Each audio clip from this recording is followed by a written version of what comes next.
Hello and welcome back to Tech Thursdays. Kai is actually absent. He had a little too much fun for 4th of July. I have Thomas here taking his place for this segment. Hello everybody, Thomas. I am the network engineering department, but for years and years I was working in tech support together with Victor here. Yeah, he actually hired me. I sure did. So today we're going to talk about wireless security and exactly what the wireless security is.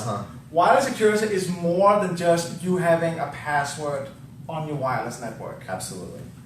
So we're going to go over three different ways we can improve your wireless security. And as we all know, wireless security is really a hot topic.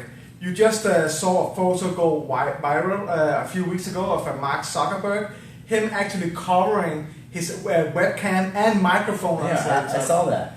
And basically, if you don't have good wireless security, and it is an invitation for the whole world to come and look at your laptop. They're going to be able to look at when you go online, look at your bank statements, any kind of personal files you have in your laptop. And it's basically an invitation to someone to steal your identity. Absolutely. So in this world today, just think of what you're using the internet for when you're home. You're logging into your bank, you're checking your bank statements, you're paying your bills, you're logging into your Facebook that you're watching us on right now. All those passwords, they're saved, they're going into the internet. People are able to get those passwords if your wireless network is not secured. So our first recommendation is take a look at what kind of encryption you're using. There is three different encryption. There's WEP, WPA, and WPA2. And unfortunately, there's still a lot of people that's using a WEP encryption.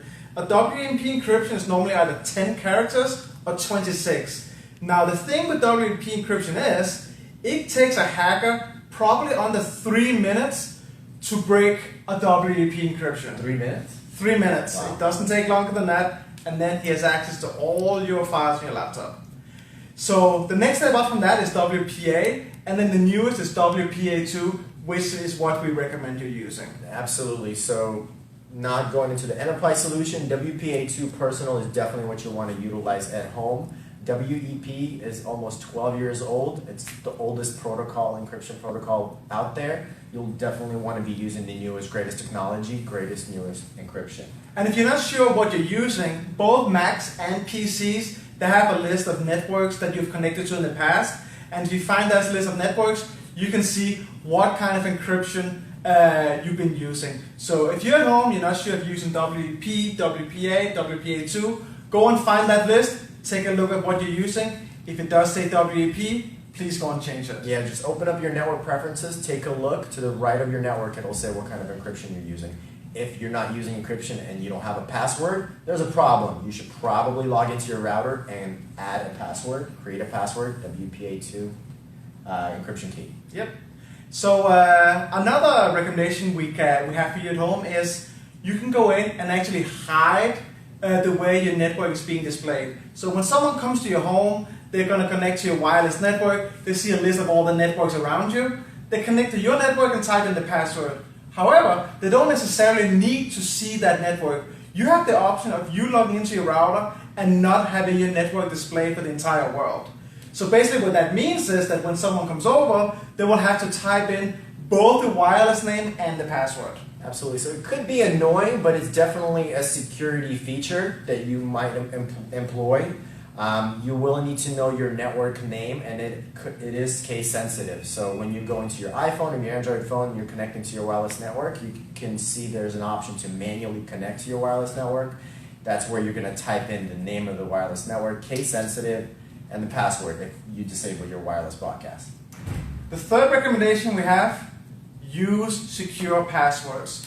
Don't do a 6-10-digit password. I know it's annoying, but you should do a minimum of 20 characters. We're talking uppercase, characters, lowercase characters, numbers, symbols, asterisk signs, exclamation marks, the whole shebang. Absolutely, and I know you have a cute dog at home.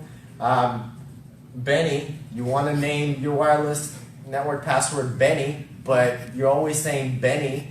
Your neighbors know your dog's name's Benny, so they're going to log into your network. Not super secure. Yeah. So also don't use your phone numbers, don't use your address.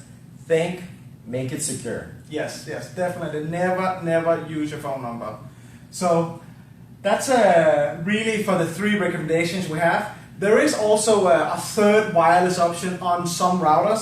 It's what's called a WPS button. It's basically a button where when you try to connect to your network, you can just go and press the button on the router.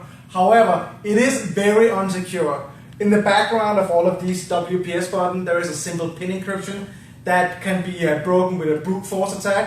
It will take a hacker less than 1 minute to break WPS. Yeah, when we're setting up routers, we typically want to disable that feature altogether. So when you hit that button, it doesn't do anything. So we'll usually log in and suggest our customers disable that button. Exactly. Just to touch base on the password side, make sure you're changing your password every few months. Maybe changing your wireless network name as well. It's a good practice to log into your router and change your password every few months. Yes. So that's it for this week. Next week we're going to be talking about Wi-Fi again, but this time in a hospitality environment. So that means when you go to your Starbucks, when you go to a hotel, any kind of public Wi-Fi. Absolutely. So we'll be touching base on public Wi-Fi, and luckily Thomas is going to be joining me next week as well. So thank you for tuning in, guys. See you next week. Bye.